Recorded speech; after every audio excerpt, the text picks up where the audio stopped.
The rain had been falling for 3 days straight, turning Westbrook into a gloomy labyrinth of puddles and murky reflections. I hurried along the cracked sidewalk, my thin jacket soaked through, clinging to my skin like a desperate memory. My shift at Carlisle's diner had run 2 hours over, and my feet throbbed with each step toward the bus stop. 6 months in this city, and I still felt like a ghost passing through other people's lives, unseen, unheard, barely existing. I hugged my purse closer, mentally calculating how much of this week's tips would go toward my overdue electric bill. $27 short, even with the extra shift. The weight of constant worry had become so familiar I hardly noticed it anymore. Like background music in a film nobody was watching. That's when I heard it. A small, hiccuping sob cutting through the steady drumming of rain. I stopped, water seeping through the holes in my worn sneakers, and listened. There it was again, coming from the small park I usually hurried past after dark. "Hello?" I called, squinting through the rain toward the playground equipment, dark shapes like sleeping monsters in the twilight. No answer, but the sobbing continued. I should have kept walking. Every city instinct screamed to mind my business, make it home before full dark. But something in that sound, raw and lost, pulled me like an invisible thread.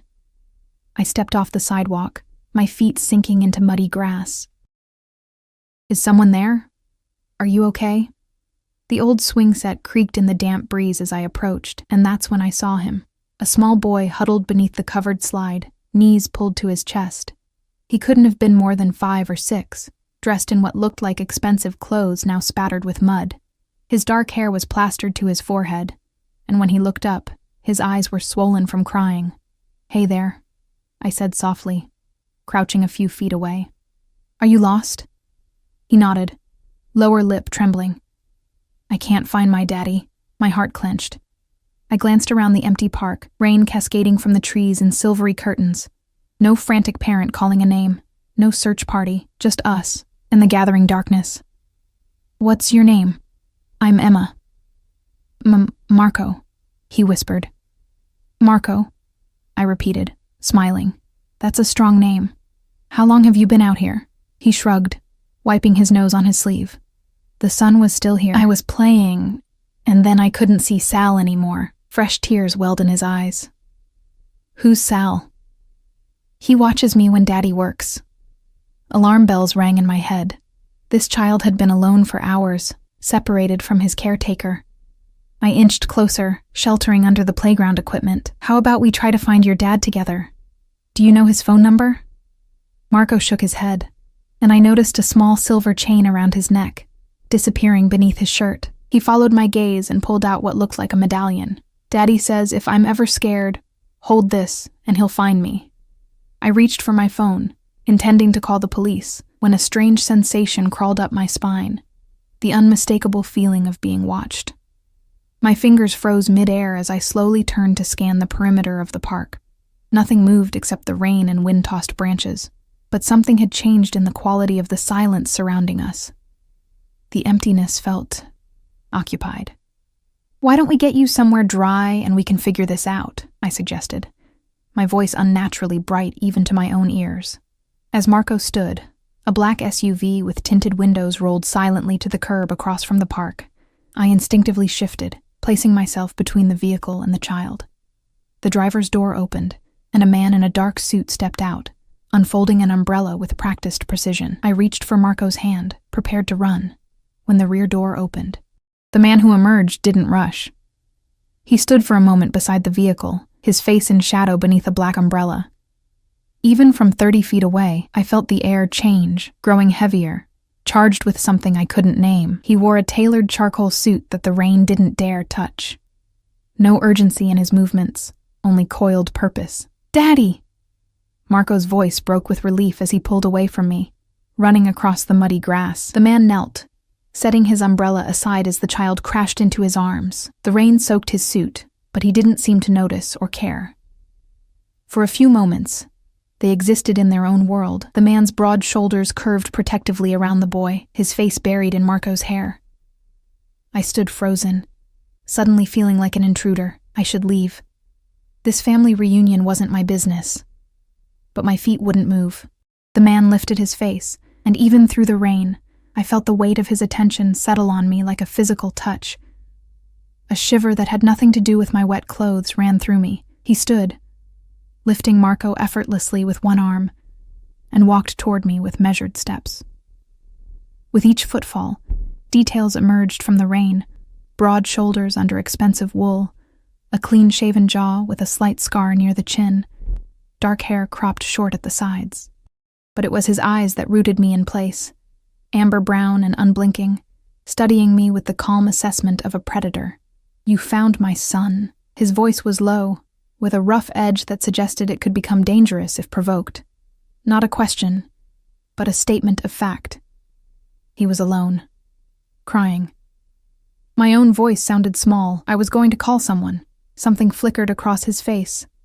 So fast I might have imagined it. The suited man with the umbrella had materialized beside us, holding it over his boss while keeping a respectful distance. "Marco, did this lady help you?" The man asked his son, but his eyes never left mine. The boy nodded against his father's shoulder. "She was going to help me find you."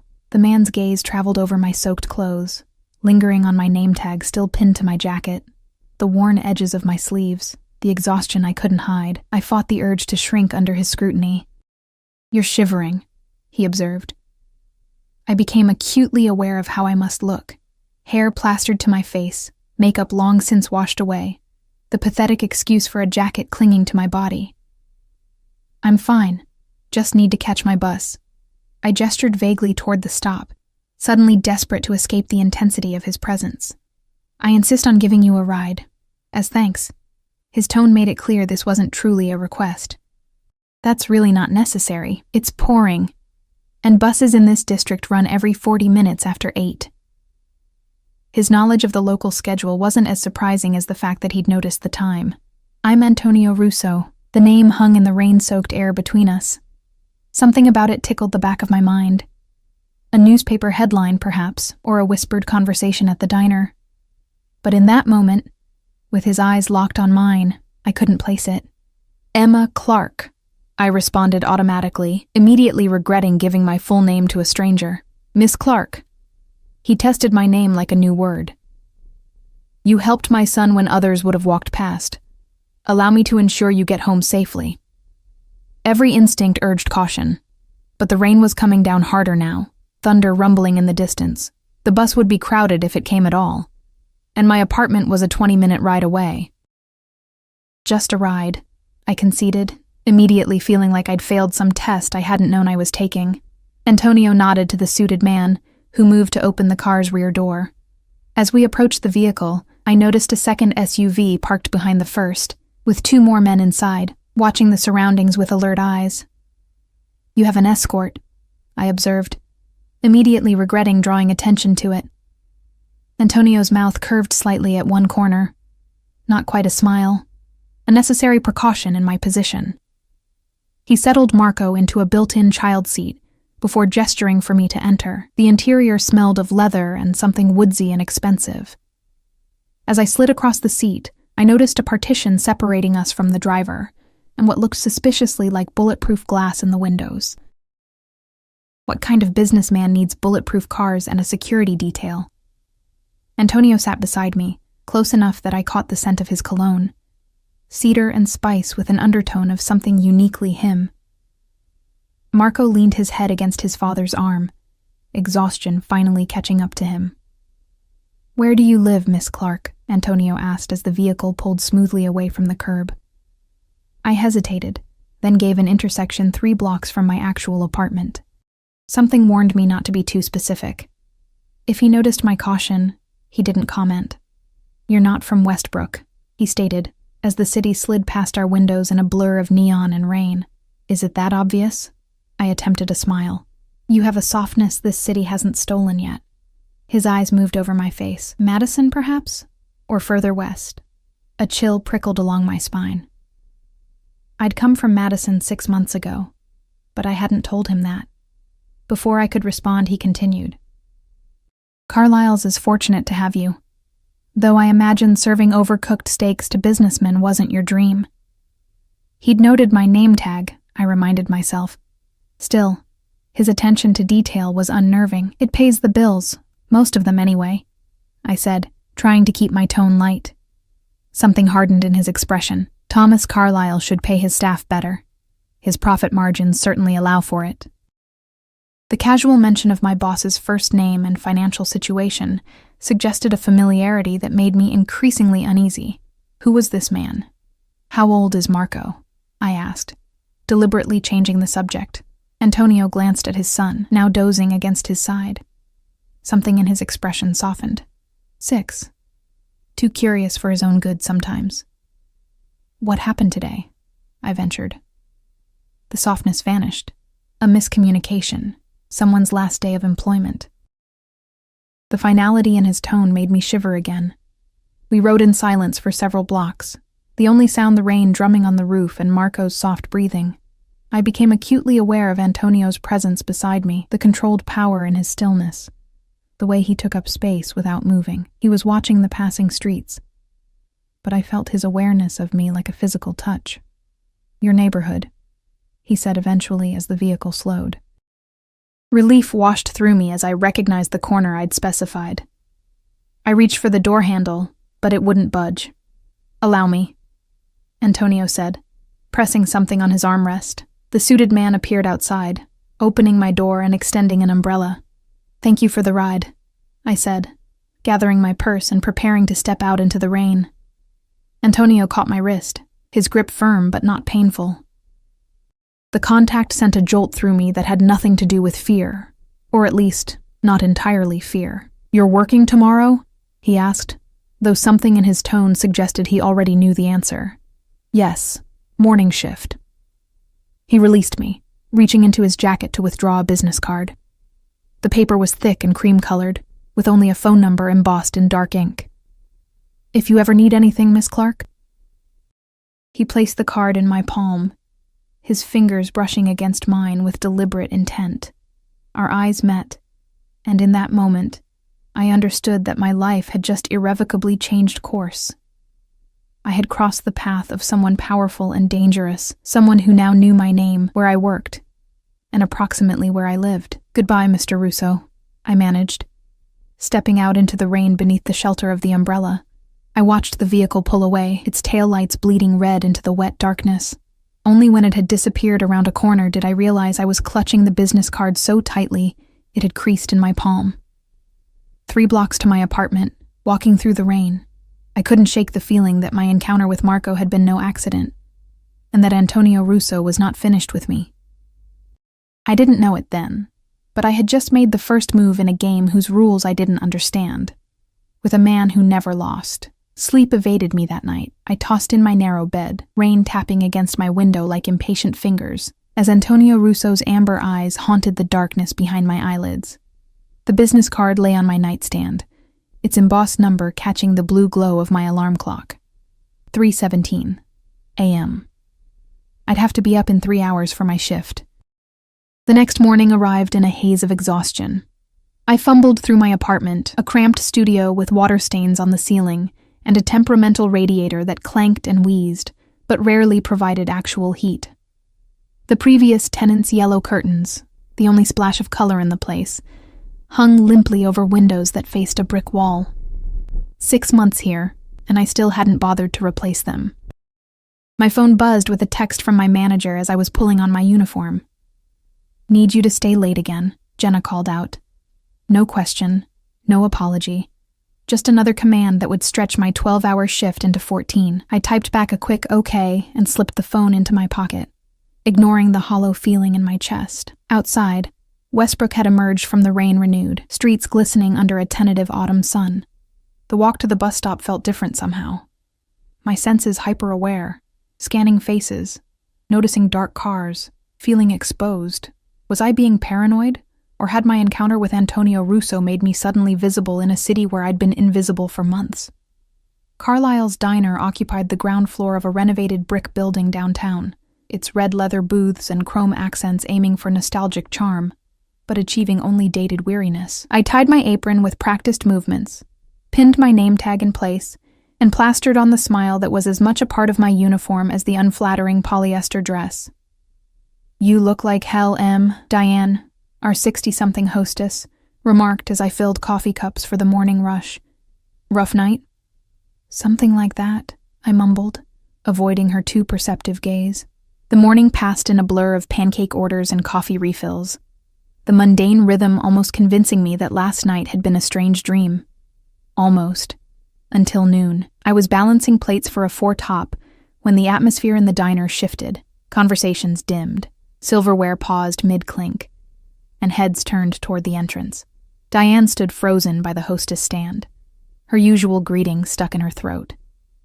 Before I even looked up, I knew. Some primal instinct recognized his presence, the way the air charged, molecules rearranging themselves around his gravity.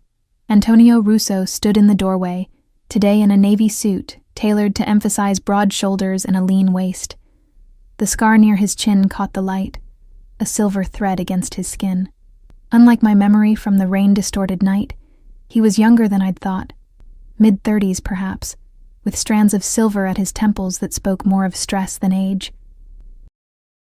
2 men flanked him. One I recognized as the umbrella holder from last night, the other new but cut from the same cloth. Watchful eyes, bulge of a shoulder holster barely concealed by his jacket, they surveyed the diner with practiced efficiency while maintaining a respectful distance from their boss. My fingers went numb. The plates I was holding wobbled dangerously. Emma? His voice carried across the diner, my name in his mouth sounding like something precious and rare. Diane's head whipped toward me, her penciled eyebrows disappearing into her hairline. Every customer, every server, every cook peering through the kitchen window. All eyes followed the trajectory from him to me. Mr. Russo, I managed, willing my hands to steady. He crossed the diner with unhurried confidence, as if the space had been designed for his movement. The booths were suddenly too small, the ceiling too low to contain his presence. Please, he said as he approached. Antonio. I became acutely aware of how I must look. Hair hastily pulled back, yesterday's mascara smudged beneath my eyes, cheap polyester uniform that had gone through too many wash cycles. He, meanwhile, seemed carved from something finer than ordinary flesh, each movement deliberate and fluid. I've come to take you to lunch, he announced. Not a question, but not quite a command either. The plates in my hands suddenly felt impossibly heavy. I'm working, I said, gesturing weakly with my chin toward the food I was holding. Something like amusement flickered in his eyes. He turned slightly, addressing my manager who had materialized from the back office, drawn by the unusual silence in his normally bustling establishment. Thomas, Antonio greeted him with cool familiarity. Miss Clark will be taking her break now. I trust that won't be a problem. The color drained from my manager's face. Thomas Carlyle, who had denied my request for time off to attend my grandmother's funeral 2 months ago, nodded like a bobblehead doll. Of course, Mr. Russo. Take all the time you need, Emma. I stood speechless as one of Antonio's men stepped forward, gently taking the plates from my hands and delivering them to the waiting table with surprising grace. Your coat? Antonio prompted. In the break room, I said faintly. Marco asked about you this morning, he continued, as if this explained everything. He wanted to thank you properly. He's waiting at the restaurant. The mention of the boy softened something in me. Despite my unease, the memory of those tear-filled eyes made resistance difficult. 15 minutes, I conceded, as if I had any real choice. I get 15 minutes for lunch. Antonio's mouth curved in that not-quite smile. We'll see. I untied my apron with trembling fingers, acutely aware of the whispers following us as he escorted me to the break room. His presence in the cramped space made it shrink further, dented lockers, and the ancient microwave suddenly embarrassing in their shabbiness. As I pulled my coat from its hook, Antonio's gaze traveled around the room, lingering on the employee schedule pinned to the corkboard. I had the distinct impression he was memorizing it. Outside, the same black SUV waited at the curb. The driver held the door as Antonio guided me with a light touch at the small of my back, a touch that, despite its gentleness, contained unmistakable possession. Where are we going? I asked as we pulled away from the curb, anxiety fluttering in my chest like a trapped bird. Terranova? He replied. It's not far. I stiffened. Terra Nova was the most exclusive restaurant in Westbrook, a place where the wealthy and powerful conducted business over $100 plates of pasta. In my waitress uniform, I might as well be walking in naked. "I can't go there like this," I protested, gesturing at my clothes. Antonio studied me, his gaze thoughtful. "You underestimate yourself, Emma Clark." The way he said my name, like he was tasting it, sent a shiver down my spine, not entirely unpleasant, and that realization disturbed me more than anything else. "Why are you doing this?" I asked, finally voicing the question that had kept me awake all night. He was quiet for a long moment, watching the city slide past our windows.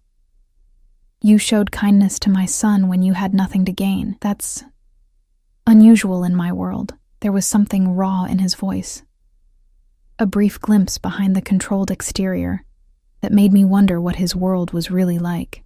"Anyone would have helped a lost child," I said. No, the single word held absolute certainty. Most would have called authorities and walked away. Or worse, seen opportunity. The implication hung in the air between us. Before I could respond, the vehicle pulled up to Terra Nova's discreet entrance, where a valet rushed forward to open the door. If the diner had gone quiet when Antonio entered, Terra Nova transformed entirely. The maitre d' abandoned a couple in evening wear to greet us, bowing slightly. "Mr. Russo, your usual table is ready." As he led us through the restaurant, I noticed how staff and diners alike reacted, some nodding respectfully, others carefully avoiding eye contact. A path cleared before us without anyone being asked to move. Even in my stained uniform, walking beside Antonio Russo made me untouchable. Marco sat at a corner table partially concealed by an artful arrangement of plants, a coloring book and crayons spread before him. A woman in a sleek pantsuit stood nearby, her watchful eyes marking her as security rather than a nanny. When Marco spotted us, his face lit up. "Emma!" he exclaimed with the unfiltered delight only children can manage. "You came!" Something in my chest ached at his excitement. I smiled, genuinely this time. "Hello again, Marco."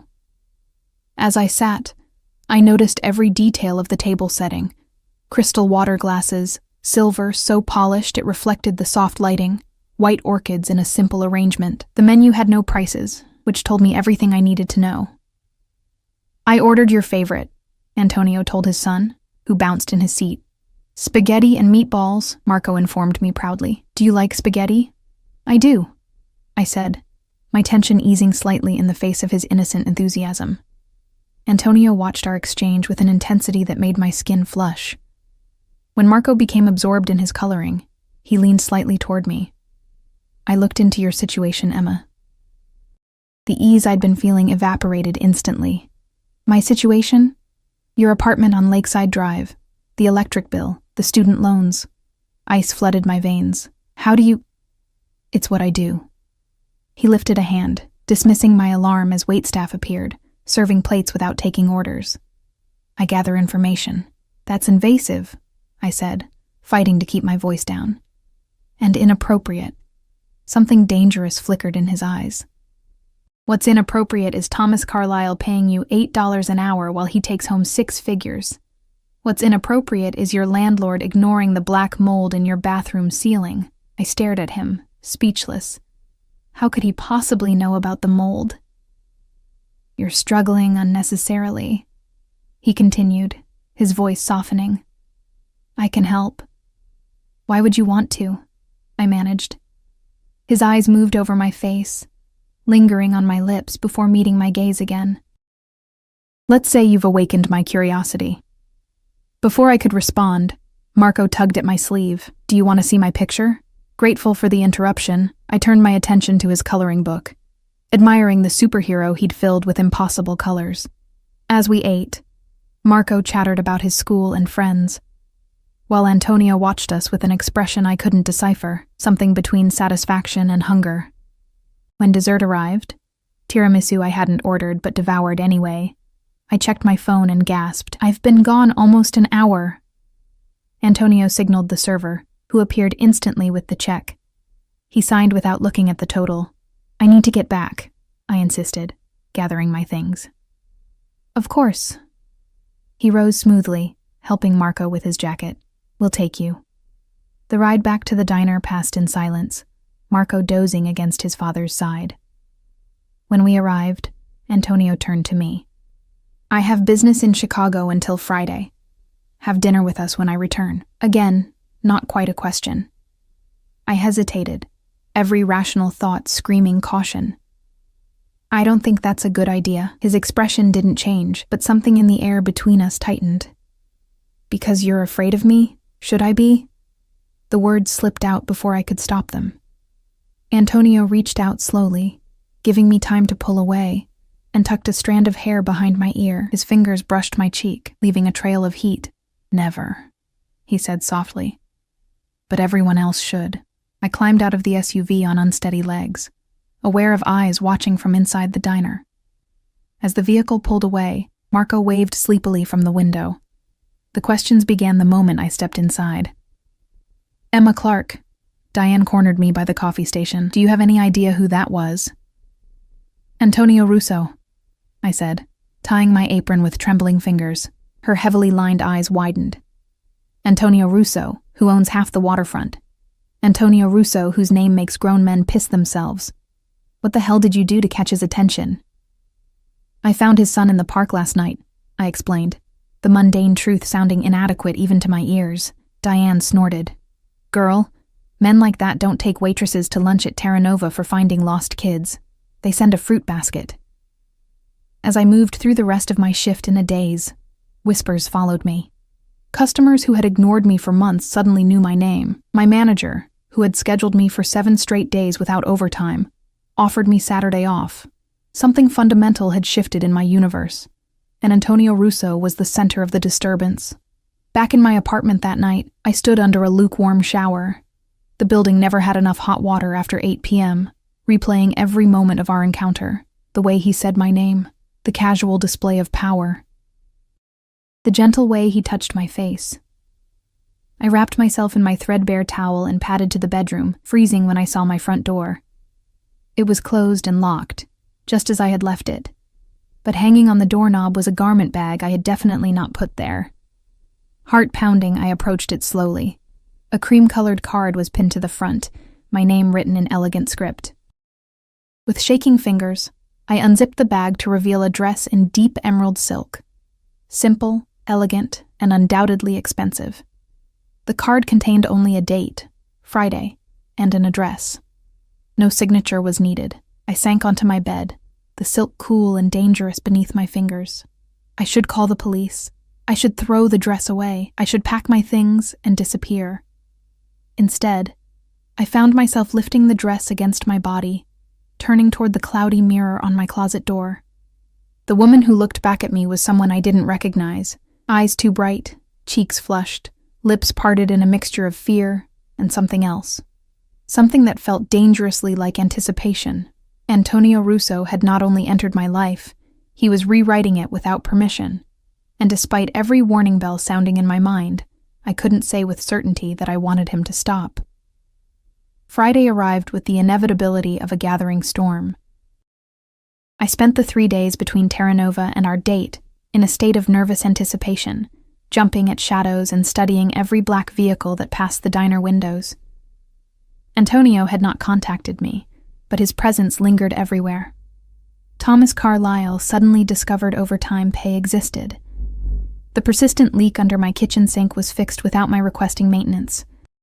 A delivery man arrived with premium groceries I hadn't ordered, claiming a subscription service had been paid for 6 months. I had no illusions about who was behind these changes. Each night I stood before my closet, running my fingers over the emerald silk dress, torn between outrage at the invasion of privacy and a secret thrill at being seen, truly seen, for the first time since arriving in Westbrook. The thought of Antonio studying me so carefully that he knew my size perfectly was both unsettling and intoxicating. Diane cornered me during my Friday morning shift, her eyes sharp as tacks. "You're glowing," she accused, tapping one long fingernail against her coffee mug. "And jumpy as a cat, spill it." I busied myself wiping down the counter. "There's nothing to spill," she snorted. "Honey, I've been around the block enough times to know when a woman's got a man on her mind. especially a dangerous man. She leaned closer. Word is, people who cross Antonio Russo tend to take unexpected vacations, permanent ones. My hand stilled on the counter. What exactly have you heard about him? Diane glanced around before lowering her voice. His family controls most of the shipping in and out of Westbrook Harbor, the legitimate kind and the other kind. She raised her penciled eyebrows meaningfully. City officials look the other way because accidents happen when people ask too many questions. The cold knot in my stomach tightened. I'd suspected Antonio wasn't merely a businessman, but hearing it confirmed made it impossible to pretend otherwise. I was having dinner with a man who was almost certainly a criminal, possibly worse. I should cancel, I murmured, more to myself than Diane. She patted my hand, surprising me with unexpected gentleness. Just be careful, Emma. Men like that, they don't see people like us as equals. We're possessions, trophies. Her eyes held the wisdom of hard-earned experience. And if you become his, you'll never truly be your own again. Her words followed me through the rest of my shift, echoing in my mind as I showered and stood before my mirror that evening. The emerald dress fit as if it had been made for me, the silk cool against my skin, the cut modest yet undeniably flattering. I'd never owned anything so fine, had never even touched fabric of this quality before. At precisely 8 o'clock, a knock came at my door. I took a steadying breath before opening it, expecting Antonio's suited henchman. Instead, Antonio himself stood in my dingy hallway, making the peeling paint and buzzing fluorescent light seem even shabbier in contrast to his immaculate presence. He wore a black suit that probably cost more than my yearly rent, a crisp white shirt open at the collar.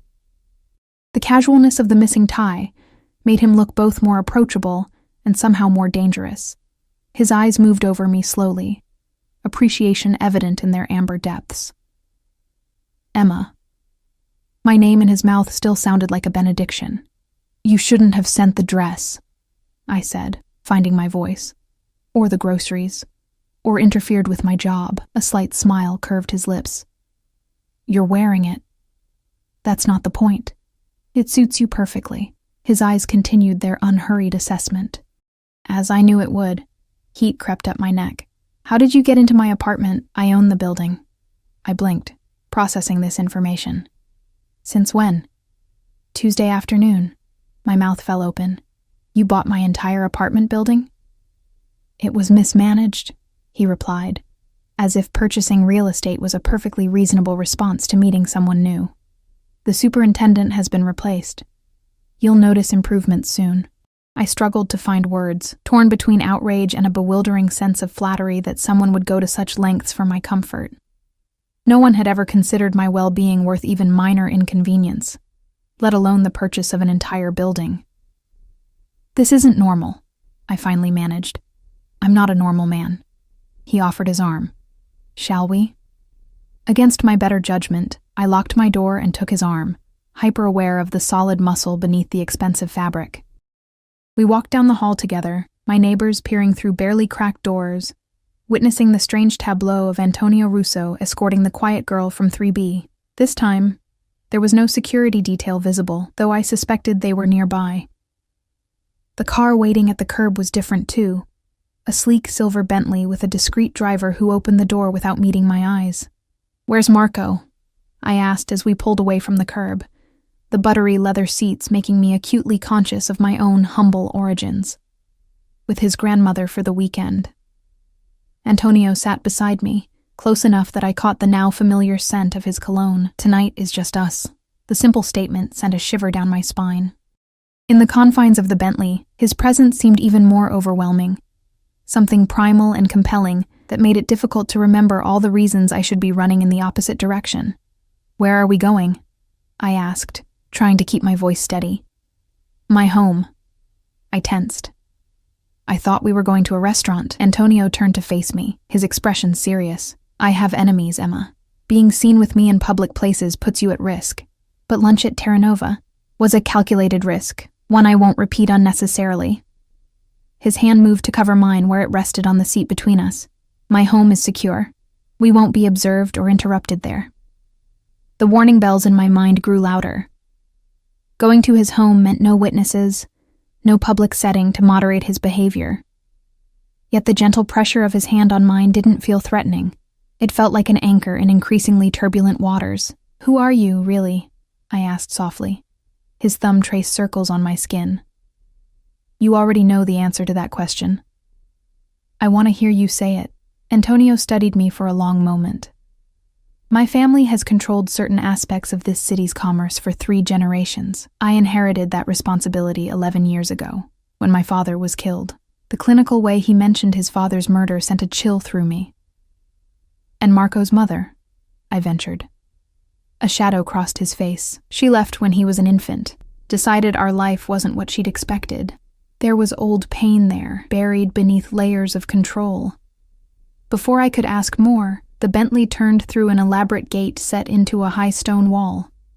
Security cameras swiveled to track our progress up a winding driveway lined with perfectly manicured trees. Antonio's home was not the ostentatious mansion I had expected, but a sprawling modern structure of glass, stone, and wood that seemed to grow organically from the landscape. Lights illuminated strategic areas of the grounds where armed men patrolled discreetly. "This is beautiful," I said honestly as the Bentley stopped at the entrance. "It's designed to be defensible without appearing fortress-like," Antonio replied, revealing more in that simple statement than perhaps he intended. Inside, the house opened into soaring spaces filled with museum-quality art and minimal but clearly expensive furniture. Floor-to-ceiling windows overlooked the darkened grounds and the distant lights of Westbrook beyond. No family photos adorned the walls, no personal mementos cluttered the surfaces. It felt more like a very exclusive hotel than a home. "You live here alone? Just you and Marco?" I asked, following Antonio through the main living area. "And the staff, security team?" "Marco's tutor." He led me onto a covered terrace where a table had been set for 2, candles flickering in the evening breeze. "They have their own quarters." A silver-haired man in a chef's coat appeared with wine and appetizers, nodding respectfully to Antonio before retreating. No introductions were made, reinforcing my growing understanding of Antonio's world. People existed in strictly defined roles, with clear hierarchies and careful distances maintained. As we ate the most exquisite meal I'd ever tasted, Antonio asked about my life, my childhood in Madison, my truncated college education, my grandmother who had raised me. He listened with an intensity that made me feel like every mundane detail of my existence was fascinating to him. I found myself revealing things I rarely shared, my abandoned dreams of becoming a photographer, the illness that had drained my savings and forced me to drop out of school, the loneliness of starting over in Westbrook. "Why did you choose this city?" he asked, refilling my wine glass. I shrugged. It was far enough away to be a fresh start, close enough that I could visit my grandmother's grave sometimes.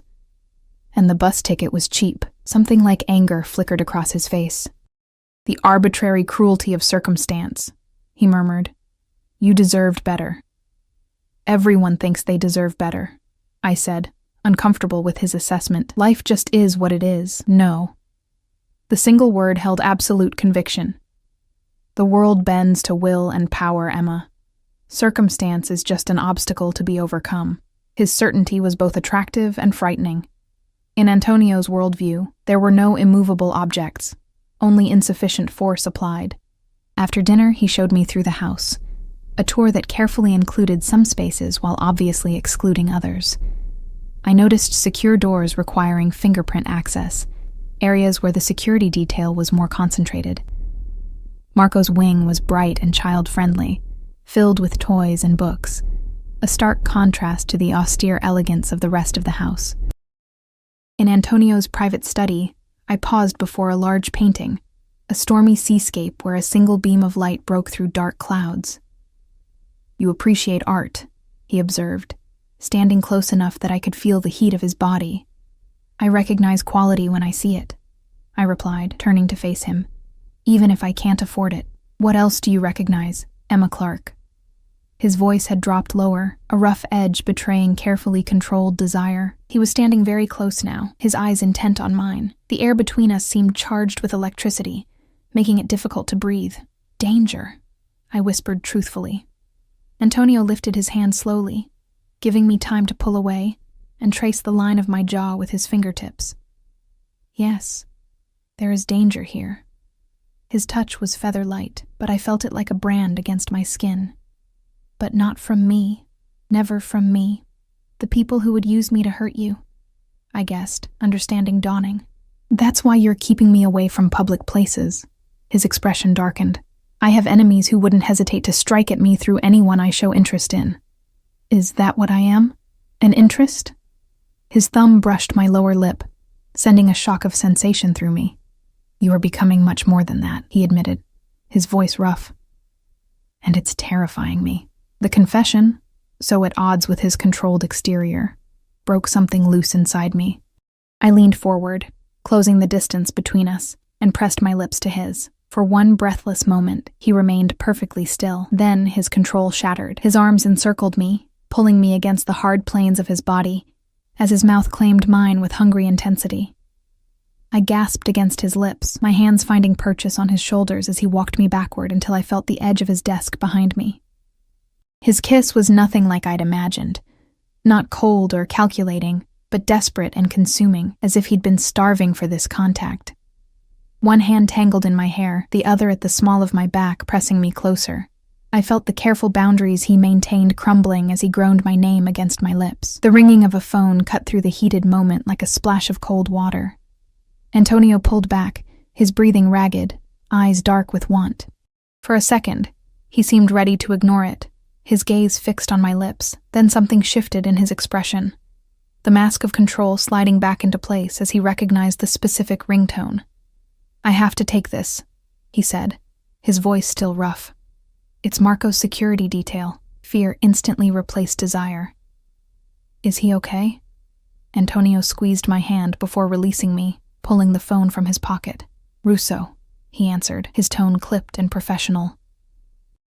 I watched as he listened, his expression hardening into something cold and dangerous, so different from the man who had held me moments before that it was like witnessing a transformation. Bring him here immediately, he ordered. Full protocol, and find Salvatore. Now. He ended the call, already moving toward the door, all business. What's happened? I asked, following him. Marco's grandmother received a threatening call. His voice was emotionless, but I could see the fury and fear simmering beneath the surface. Standard procedure is to bring him to me. Is he in danger? Antonio paused, seeming to debate how much to tell me. It's most likely a scare tactic, but I take no chances with my son. The house suddenly hummed with activity. Security personnel appearing from unseen locations, communications equipment being checked, weapons becoming visible where they had been concealed before. I should go, I said, feeling like an intruder in this crisis. Antonio turned to me, his expression softening fractionally. No, stay. He took my hand, his grip firm. Please. Marco would want to see you. The vulnerability in that request made it impossible to refuse. I nodded, allowing him to lead me back to the main living area that was now becoming a command center of sorts. Antonio issued orders with the confidence of a general, personnel responding with immediate obedience. Within 15 minutes, Marco arrived in a convoy of black SUVs, escorted by men whose practiced movements revealed military training. The boy ran to his father the moment he entered, Antonio crouching to catch him in a fierce embrace. Over Marco's shoulder, his eyes met mine, dark with something primal and protective that made my breath catch. Emma. Marco noticed me, his face lighting up despite the tension surrounding us. You're here for dinner too? I managed a smile, kneeling to his level. I was. How are you feeling? Nonna was scared. He confided in a whisper, but I wasn't. Daddy says Russos don't show fear. Antonio's jaw tightened at his son's words, pride and regret warring in his expression. He placed a hand on Marco's shoulder.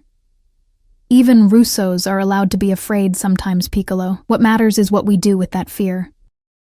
A man in a tailored suit approached, his posture deferential, but his eyes hard. The perimeter is secure, sir. We've identified the source of the call.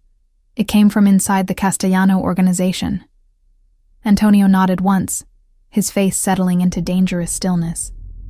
Vincent, take Marco to the safe room. Emma will accompany you. Daddy? Marco's voice wavered for the first time, his small fingers clutching his father's sleeve. Antonio knelt again, cupping his son's face in his hands. I need to speak with some people. Vincent will take care of you, and Emma will keep you company. I'll come get you soon. The boy searched his father's face, then nodded with a solemnity no 6-year-old should possess. The man named Vincent gestured for us to follow, leading us through a door concealed in the wood paneling of the main hallway. We descended a short flight of stairs into what appeared to be a fortified apartment. Living area, small kitchen, 2 bedrooms, and what I assumed was a bathroom. The heavy door sealed behind us with the hiss of an airlock, multiple locks engaging automatically.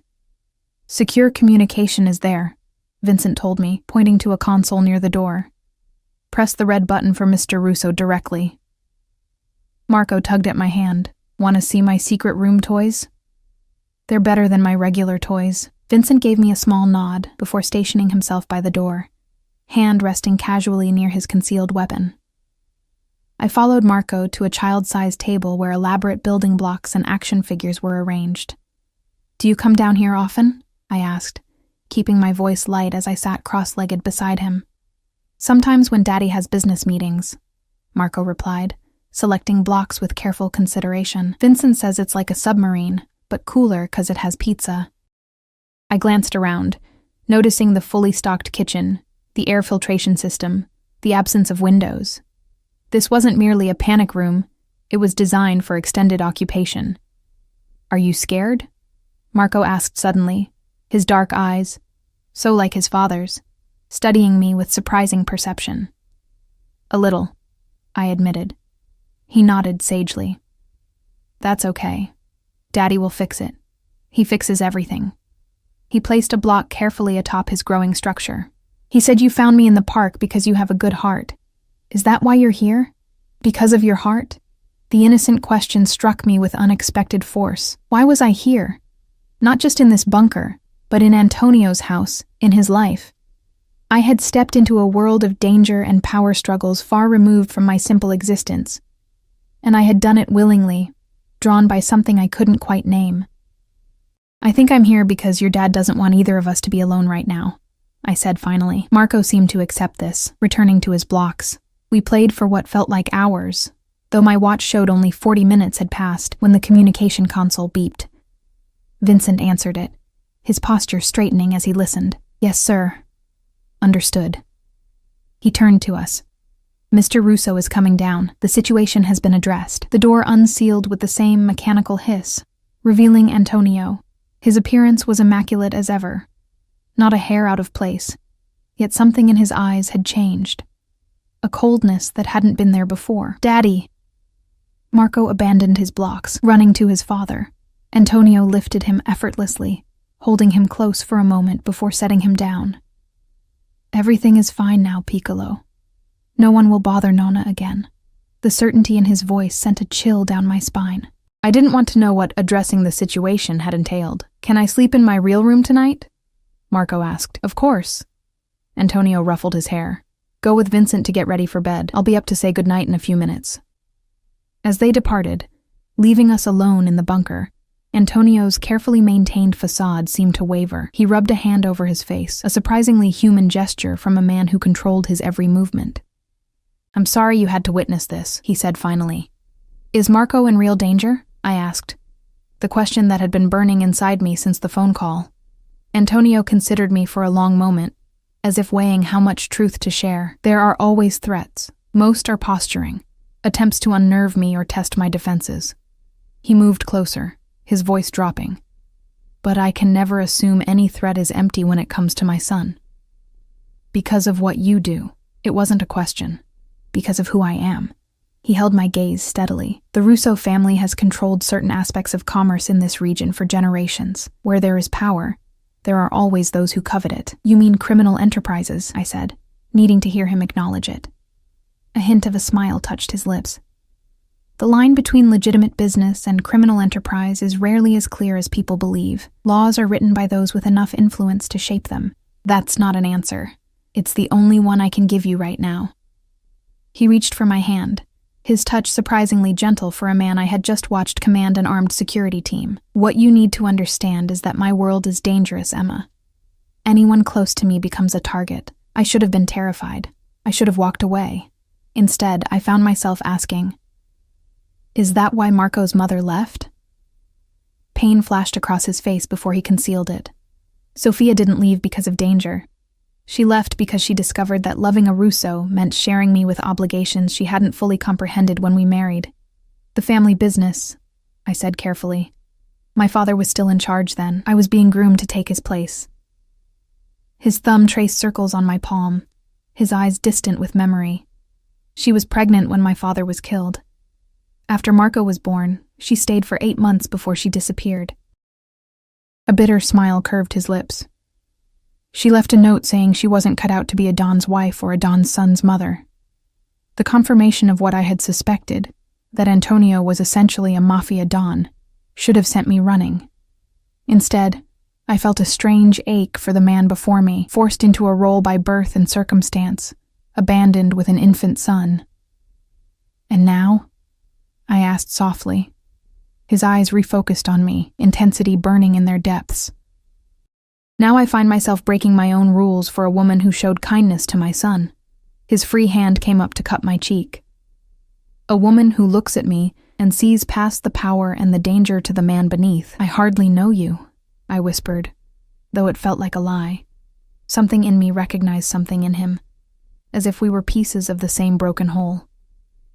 "You know the essential truth of me," he countered, his face inches from mine. "And I find myself wanting you to know more, wanting you in ways that put you at risk simply because of who I am and the enemies I've made." "Shouldn't that be my choice?" I asked, surprising myself with my boldness. Something flared in his eyes, hope, desire, and fear intertwined. "The smart choice would be to walk away from me now. I could ensure your safety, set you up comfortably far from Westbrook. You would never want for anything. And if that's not what I want," his grip on my hand tightened, "then you need to understand what staying means. Not just the danger, but the reality of my life." His voice roughened. "I've done things you would find unforgivable, Emma. I've ordered men's deaths. I've destroyed lives to protect what's mine. And I would do it again without hesitation." The raw honesty in his confession should have repulsed me. Instead, I found myself drawn to his unflinching awareness of who and what he was. No pretense, no apologies. "Why tell me this now?" I asked. "Because I need you to make your choice with open eyes. Because—" He broke off, something vulnerable flickering across his face. "Because I look at you and see possibilities I thought were closed to me, and that terrifies me more than any enemy ever has." I reached up, tracing the scar on his chin with my fingertip. "What happened here?" A small smile touched his lips at my deflection. "My father. I was 16 and questioned an order in front of his captains. The lesson was that public dissent could not be tolerated." I winced, imagining the teenage Antonio bleeding from his father's disciplinary action. It explained so much about the man before me. His perfect control, his careful power, his fierce protection of Marco. "I should take you home," he said, though everything in his posture suggested he wanted the opposite. "I should say goodnight to Marco first," I replied, making my choice without quite saying the words. Relief and something deeper washed over Antonio's face. He leaned forward, pressing his forehead to mine in a gesture more intimate than any kiss. "Emma Clark," he whispered, his breath warm against my lips. "You have no idea what you're doing to me." But I was beginning to understand. In his world of power plays and calculated moves, I was the unexpected variable. The person who had walked into his life without agenda or ambition, who saw the man beneath the mantle of power. We ascended from the bunker together, his hand at the small of my back. Marco was already tucked into his bed when we entered his room, his eyes heavy with sleep despite his attempt to stay awake. "Emma," he mumbled, smiling drowsily, "you stayed." "Just to say goodnight," I said, sitting gently on the edge of his bed. His small hand found mine. "Will you come back tomorrow? We could have pancakes. Daddy makes the best pancakes." I glanced at Antonio, who watched us from the doorway with an expression that made my heart twist. "If your dad doesn't mind, I'd like that very much," Antonio said softly. Marco's eyes drifted closed, his hand still holding mine. Good, he murmured. Then you can stay forever. Out of the mouth of babes. I carefully extracted my hand from his grip, brushing his hair back from his forehead in a gesture that felt strangely natural. Antonio watched the interaction with undisguised longing, not just for me, I realized, but for this, a family, normalcy, connection. As we stepped into the hallway, closing Marco's door quietly behind us, Antonio turned to me. Stay, he said simply. Not forever, just tonight. In that moment, standing in his hallway with the memory of danger still fresh and the taste of his kiss still lingering on my lips, I made my choice. Yes, I said, I'll stay. Morning light filtered through unfamiliar curtains, painting golden patterns across silk sheets that felt impossibly smooth against my skin. For a moment, disorientation gripped me. The ceiling was too high, the bed too large, the silence too complete.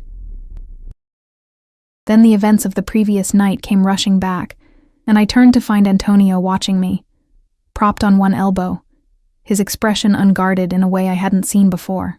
You're still here, he said softly, wonder coloring his voice. Did you think I'd sneak away? I asked, suddenly self-conscious under his intense gaze. His fingers traced lazy patterns on my bare shoulder. I've learned to expect people to flee once they glimpse the reality of my world. I thought of the threatening call, the armed security, the panic room, all the trappings of a life lived in perpetual readiness for attack. Then I thought of Antonio cradling his son, of his hands gentle on my skin in the darkness, of the vulnerability he'd shown when he asked me to stay. I'm still processing, I admitted, but I'm not running. Something like relief flickered in his eyes. He leaned forward, pressing a kiss to my forehead with surprising tenderness. Marco will be awake soon. He takes his promised pancakes very seriously.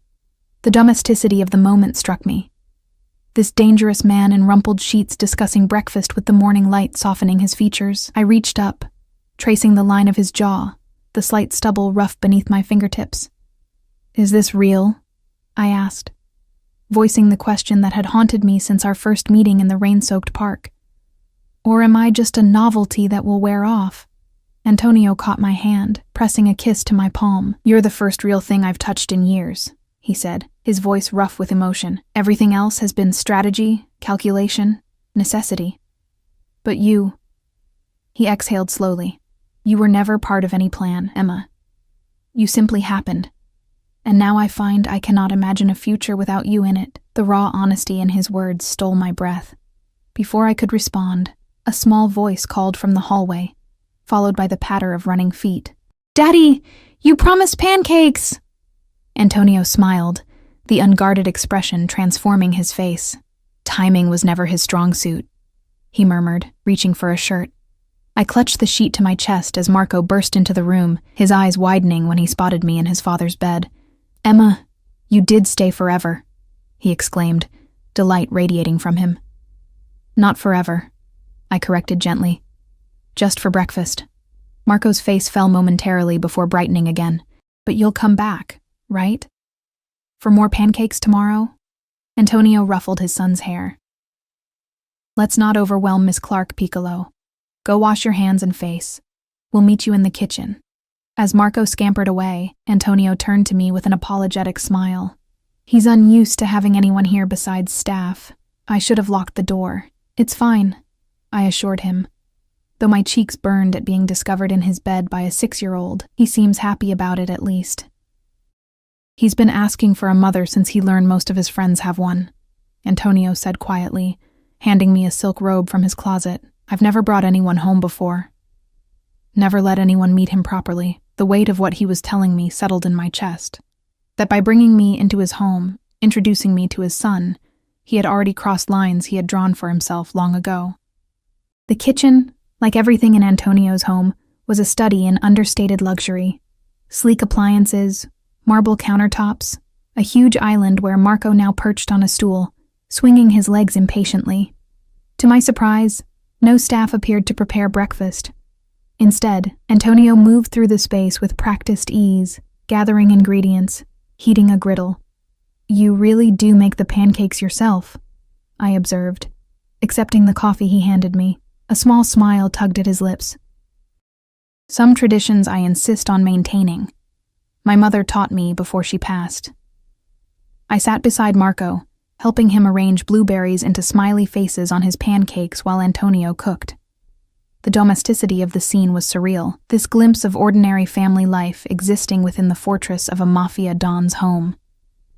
"Daddy makes the best pancakes in the whole world," Marco informed me seriously. "Even better than Nona, but don't tell her I said that. Your secret is safe with me," I promised, charmed by his conspiratorial whisper. Antonio watched our interaction with an intensity that made my skin warm. When our eyes met over Marco's head, I saw a question there. A future he was imagining, one he wanted to know if I could imagine too. After breakfast, Marco dragged me to see his collection of model cars while Antonio made some calls. I was kneeling beside the boy, admiring a particularly intricate Ferrari, when Antonio appeared in the doorway. His expression once again the controlled mask I was coming to recognize as his business face. "Marco, go find Vincent. I need to speak with Emma." Something in his tone made my stomach tighten. Marco seemed to sense it too, glancing between us before reluctantly leaving the room. When we were alone, Antonio closed the door. "What is it?" I asked, rising to my feet. "The situation from last night has escalated." His voice was carefully neutral. "The Castellano family is challenging boundaries that have been established for decades. I need to meet with my captains." I nodded, understanding that this was his way of telling me our idyllic morning was over. "I should go." "No." The single word was sharp, commanding. He moderated his tone with visible effort. "I mean, it would be safer if you remained here for now. At least until we determine if you've been identified as someone of importance to me." The implication chilled me. "You think they'd target me?" Antonio's expression hardened. "I think I'm unwilling to risk finding out." He approached slowly, taking my hands in his. "I've assigned 2 of my best men to protect you. They'll remain discreet, but they'll ensure your safety whether you're here or elsewhere." I should have been offended at this high-handed arrangement of my security without consultation. Instead, I felt a confusing mixture of fear and something like belonging, the knowledge that I now existed within the circle of his protection. "How long will your meeting take?" I asked. "A few hours. You're welcome to stay. Use any part of the house." He hesitated, then added, "Or if you prefer, my driver can take you home with your security detail." I thought of my tiny apartment with its water stains and temperamental heating, now seemingly belonging to a different life entirely. "I should go to work. I have a shift at 4. Antonio's jaw tightened. "Call in sick." "I can't just abandon my job because you've spent the night with a man who has enemies?" He finished, his voice soft but intense. "Because those enemies might now consider you leverage? Emma, your job at that diner is beneath you, and now it's also potentially dangerous." "It's still my job," I insisted. "My responsibility." He studied me for a long moment before nodding reluctantly. "I respect your integrity, but allow me this. Let my men drive you. Stay nearby. Let me know you're safe." It was the "let me know you're safe" that undid me, the genuine concern beneath the commanding exterior. I stepped closer, resting my hands on his chest. "Okay," I conceded. "But I need to understand what's happening, why last night's threat has escalated, what it means for whatever this is between us." Antonio's hands came up to frame my face, his thumbs tracing my cheekbones. "The Castellanos believe I've shown weakness by taking personal interest in you. They see it as an opportunity to test boundaries." His eyes darkened. "They're mistaken." A shiver ran through me at the cold certainty in his voice. "What will you do?" "What I must to protect what's mine." He leaned forward, resting his forehead against mine. "I never intended to draw you into this life, Emma. But now that you're here, I find I cannot let you go. I haven't asked you to," I whispered. His kiss was different from those we'd shared in the heated darkness of the previous night. A gentle claiming, a promise, a question. When he pulled back, his eyes searched mine. "When this situation is resolved, we need to discuss your future," he said. "Your job, your apartment, your place in my life." The statement should have felt presumptuous, controlling. Instead, it felt like being seen, truly seen, perhaps for the first time in my life. "Antonio Russo, with all his power and danger, saw me not as I was, but as I could be. My place in your life, I repeated, testing the weight of the words. That sounds suspiciously like making plans. A rare, genuine smile curved his lips. I believe in strategic thinking. He escorted me to his bedroom, where I found my clothes from the previous evening freshly laundered and pressed. As I dressed, I watched him transform, donning not just his impeccable suit, but the mantle of authority that made him the feared and respected head of his family. When we descended to the main level, a group of men in suits waited in the foyer. Their eyes tracked me with undisguised curiosity as Antonio guided me toward the door, where a different driver waited. "This is Paolo," Antonio told me. "He'll take you wherever you need to go. Giuseppe and Dante will maintain a perimeter." He handed me a sleek black phone. "This is secure. My number is the only one programmed in it. Use it if you need anything. Anything at all." In front of his men, he maintained a careful distance, but his eyes conveyed what his posture could not. I accepted the phone, our fingers brushing in the exchange. "Be careful," I said softly. Something like surprise flickered across his face, followed by warmth. "I'll come for you after your shift," he replied, his tone making it both promise and gentle command. As Paolo drove me through the elaborate security gate, I watched Antonio's home recede in the side mirror. Just 24 hours ago, I had been a waitress living paycheck to paycheck, invisible to the world.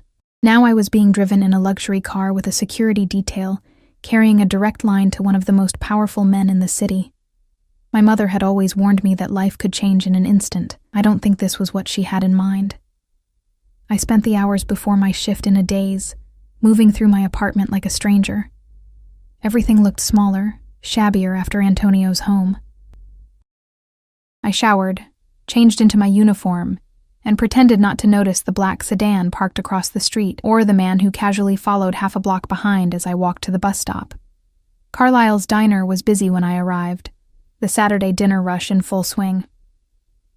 Diane raised an eyebrow at my distracted air, but said nothing as I tied my apron and pinned my name tag in place.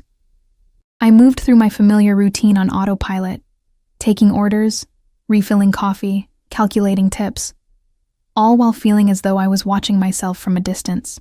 "You look like someone rewrote your life overnight," Diane finally remarked during a lull, cornering me by the coffee station. "Spill it, girl." I hesitated, unsure what I could safely say. "I had dinner with Antonio last night." Her eyes widened. "And breakfast, too, by the look of you." She leaned closer, lowering her voice. "Be careful, Emma. When men like that get possessive, it's not just flattering, it's dangerous." "He's not what people think," I said, surprising myself with the defensive note in my voice.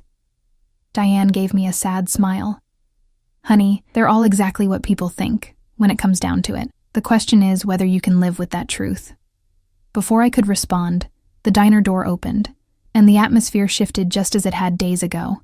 But this time, it wasn't Antonio who entered. It was a group of men in expensive suits, led by someone who carried himself with the same confident authority, but none of Antonio's controlled grace. "Table for 4, the leader told Diane, his eyes scanning the diner before landing on me with unsettling recognition. As I watched him being seated in my section, a cold certainty settled in my stomach. This was no coincidence. This was a message, and I was caught in the middle of a power play I barely understood. I reached for the phone Antonio had given me, but hesitated. Running to him at the first sign of trouble would prove exactly what his enemies believed, that I was his weakness. Instead, I straightened my shoulders, plastered on my professional smile, and approached the table with menus in hand. "Welcome to Carlisle's," I said, meeting the leader's calculating gaze directly. "My name is Emma. I'll be your server today." His smile never reached his eyes. "We've heard so much about you, Emma. The Russo family's newest acquisition." In that moment, I understood that my life had irrevocably changed. There was no going back to anonymity, to simple existence. I had entered Antonio's world, and now I would have to learn to navigate it, or perish in its currents. But as I held the man's gaze without flinching, I felt something inside me strengthen rather than cower. Antonio had seen something in me that I hadn't recognized in myself. A resilience, a capacity to stand in the face of danger rather than flee from it. I'm nobody's acquisition, I replied calmly. Now, can I start you gentlemen with some drinks, or do you need a moment with the menu? The leader's eyes narrowed slightly, reassessing me. Whatever he saw made him lean back, an unexpected respect flickering in his expression. Perhaps, he said softly, Russo chose better than we